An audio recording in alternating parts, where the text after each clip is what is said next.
السلام علیکم۔ اردو چلت رنگ میں خوش آمدید۔ آج کے افسانے کا نام ہے خوابوں کی تعبیر۔ اسے سننے سے پہلے آپ میرے چینل کو سبسکرائب کر لیں اور اگر افسانہ پسند آئے تو لائک کے بٹن کو بھی پریس کر دیں۔ دروازہ کھول کر وہ گھر کے پچھواڑے میں بنے پھولوں کے باغ میں داخل ہوئی۔ چار دیواری کے ساتھ ساتھ پام کے درخت لگے تھے۔ وہ ننگے پاؤں شبنم سے نم ہری ہری گھاس پر چلتی پھولوں کی طرف بڑھی، نیچے جھک کر ان کی خوشبو کو اندر اتارا۔ گلاب کا سرخ پھول ہونٹوں سے مس کیا، کوئی خیال آتے مسکرائی اور پھولوں سے بنے جھولے پر آ بیٹھی۔ دو کیوبرس اسے گھیرے ہوئے تھے۔ دروازے سے اس کا فائز باغ میں داخل ہوا۔ کچھ دیر وہ دونوں ایک دوسرے کو دیکھتے رہے، پھر فائز نے دو زانوں بیٹھ کر سرخ گلاب اس کی طرف بڑھا دیا۔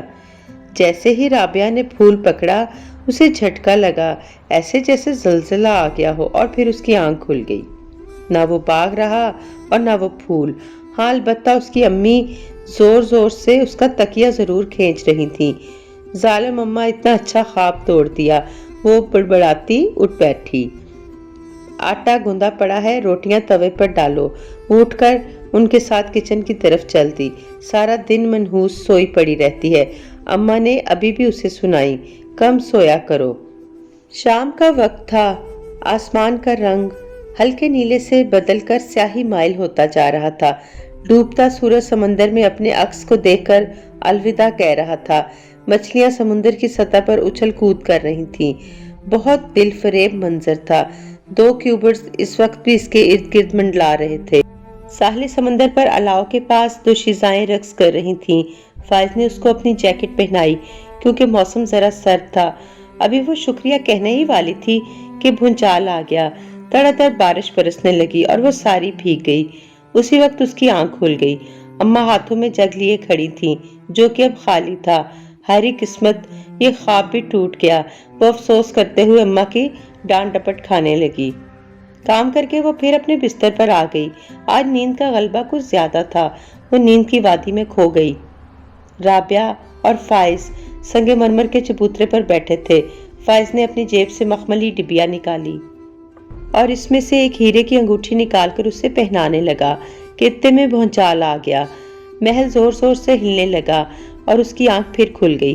اماں اسے زور زور سے ہلاتے ہوئے چیخ رہی تھی، اٹھ جا گھوڑے بیچ کے سونے والی، رات کا کھانا تیار ہے۔ وہ جی اماں کہہ کر اٹھ بیٹھی۔ کچھ دنوں بعد ماموں آئے، ان کے ساتھ ان کا بیٹا بھی تھا جس کا نام جواد تھا۔ مومانی نے رشتے کی بات کی تو رابعہ افسردہ سی گھر کی چھت پر آ گئی۔ اتنے میں پیچھے سے اسے آہٹ محسوس ہوئی۔ وہ صورت سے مڑی تو سیدھی جواد کی باہوں میں آ گئی۔ لڑکی، میں تو سمجھا تھا کہ تم انکار کر دو گی، لیکن تم تو باقاعدہ مبارکباد دے رہی ہو۔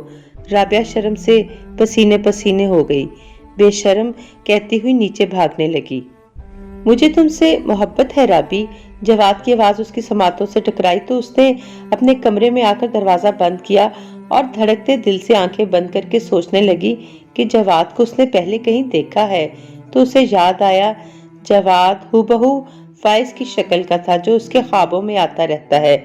یہ سوچ کر اس کا منہ کھلا کا کھلا رہ گیا۔ ہر بار اماں خواب سے جگا دیا کرتی تھی، مگر وہ نہیں جانتی تھی کہ ان خوابوں کی تعبیر بھی ماں باپ ہی دیں گے۔